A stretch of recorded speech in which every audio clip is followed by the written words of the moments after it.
Hey guys, what's up? Kai's here, and in today's video you'll be getting something that you will most likely weren't expecting from me. This is actually a video about Apple and some tips towards them to increase their sales of their Mac computers. Also keep in mind this isn't a biased video. I know I'm going to get some people, some Apple fanboys in particular, a little bit mad with this video, but yeah. First off, the problem with Mac OS X is its flexibility. Its personalization issues. This might not be a problem for people who have been using Macs for a long time, but if you're switching over to a Mac from PC, on Windows 7 especially, you'll notice that there's sadly a little bit amount of personalization that you can add. Of course, you can change the desktop wallpaper, you can make your dock 2D, which requires you to go into Terminal and enter a code. But, other dock changes can only be done by downloading third-party software. For the first couple of months of using your new Mac, coming from PC, of course, you don't exactly feel like the computer is yours. And quote, a lot of people coming from PCs felt as if they were sharing the experience.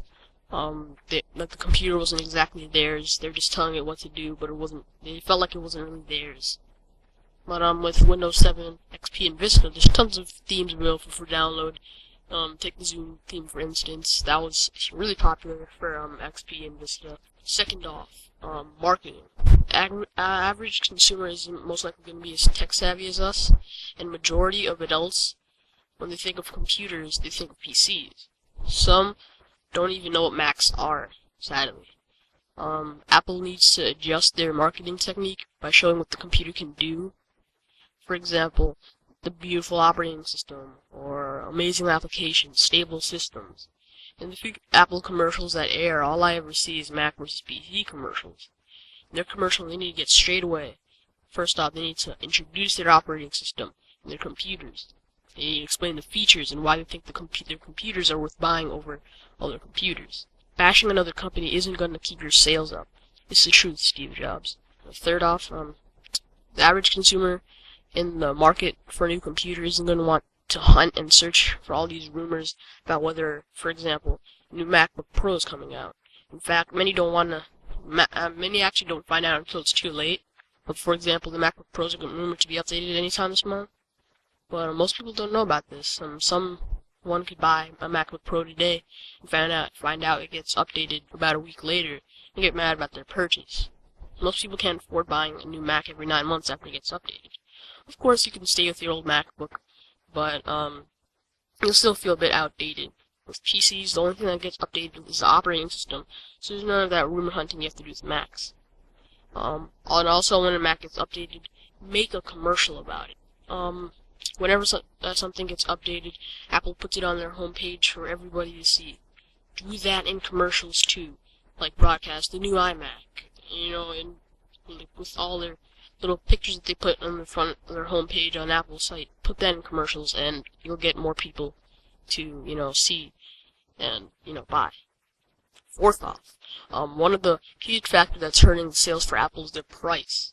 I'm not necessarily saying the Macs are overpriced, but the product lineup is. I don't understand why Apple would, put a MacBook at $1,000, then add a MacBook Pro at $199 more.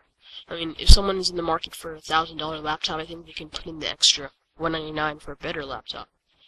If you're going to be buying a plastic fingerprint magnet or a nice, beautiful aluminum finish unibody laptop, I think you're going to go for MacBook Pro. It's helping the MacBook Pro, but it's actually hurting the MacBook. The MacBook should be at its price when it's at its education discount, $899, which seems more reasonable for the laptop. I mean, it's not very powerful. The MacBook Air disappoints me as well, pretty much. $300 more than the MacBook Pro just for a slimmer laptop. I don't really see how that works out. One USB port, one audio out port. It's not exactly practical unless you want something that's ultra portable. Go ahead and buy it, but I think the MacBook Air should be in between the MacBook and the MacBook Pro. Lastly, gaming. Some people want a gaming computer, which the higher end Macs are capable of. Take example the iMacs, the MacBook Pros, and the Mac Pros. They all have powerful ATI cards that are capable of running powerful games like Crisis, for example. If you want to watch Soldier Knows Best's old video, the MacBook Pro running Crisis, I'll have an annotation right here.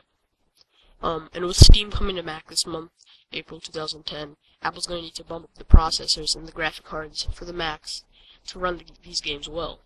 The baseline MacBook at its current state couldn't run a powerful, system-intensive game like Crisis or Left 4 Dead 2 for its dear life. And for $1,000, you can easily buy a nice Alienware M11X that could run the game you want like a breeze. So those are my little tips towards Apple to improve their market share towards PCs. Subscribe for cool screencasts, unboxing videos, and other cool stuff on this channel. So I'll see you guys later. Peace.